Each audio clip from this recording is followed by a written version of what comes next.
ఓసారి ఇళ్ళకే వెళ్ళు, నీ కోసం ఏం తెచ్చినా చూడు.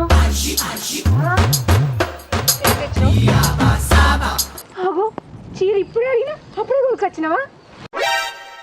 నిజం చెప్పు, కొనుక్కొచ్చినావా ఎక్కడైనా కొట్టుకొచ్చినావా? రామ రామ, నేనెందుకని కొట్టుకొచ్చిందే? ఊళ్ళకి అమ్మనీకి వచ్చిర్రు, పైసలు లేకున్నా మరీ 5,000 అప్పు తెచ్చి కొన్ననే. నీకు ఇంకా నమ్మకం లేదా?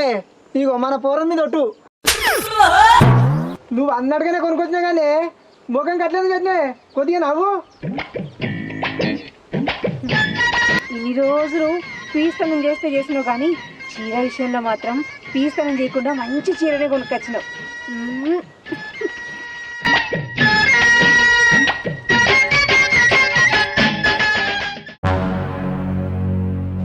గోడ కొట్టిన పిడికోలు అట్నే నిలబడేవరా? పోనాడు, నీకు కూడా ఉన్నాడు, కొనుక్కొస్తా. నాయనా మంచిగా అడిగినప్పుడు మంచిగా చెప్పు. ఆ చీర ఏ నుంచి ఎత్తుకొచ్చినావే? ఎత్తుకొచ్చుడేంద్రా, 5,000 అప్పు చేసుకున్నా. నాయనా అమ్మ చెవులో పువ్వు పెట్టండి, నా చెవులో పెట్టక నువ్వు చెప్పు, కరెక్ట్ చెప్పు. అరే మీ అమ్మకు చెప్పొద్దు మరి. నీ మీద ఒట్టే చెప్పనే. బుర్ర పట్టుకొని అవతలు పోయిందా? పోయినావు. మొన్న మన ఊళ్ళో ఆమె చచ్చిపోయింది గారా, ఆమె ఈ పాత బట్టలు కొత్త బట్టలు అన్నీ బయట పారేసిరు. ఒకటి కొత్తది తీసుకొని వచ్చిన.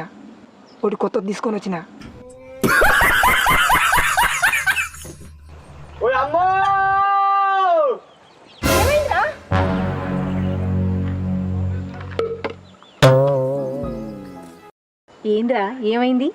బంక దుద్దురు బెల్లం కట్టయింది. ఆ చీర పడే ముందు పడే. ఎందుకురా? పడే చెప్తా. అది 5,000 పెట్టుకున్న చీర కాదు. మొన్న మన ఊర్లో ఒక ఆమె చచ్చిపోయిందా, ఆమె చీరలన్నీ బయట వాడేసిరంట. ఈయన ఆతల పోయిన చూసి ఒక చీర ఎత్తుకొని వచ్చినట్టనే.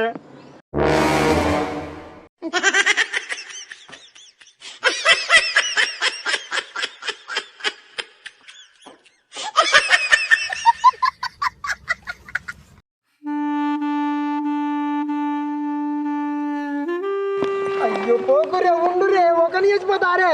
ఇక మళ్ళీ ఎప్పుడు చేయ అట్లా? నీలాంటి పిసినారోడితో సంసారం చేసాడు, నాతోటి కాదు.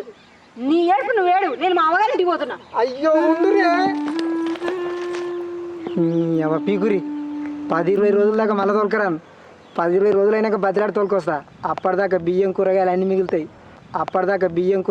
మిగులుతాయి.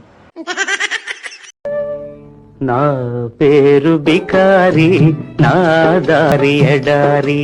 నా పేరు బికారి, నా దారి ఎడారి.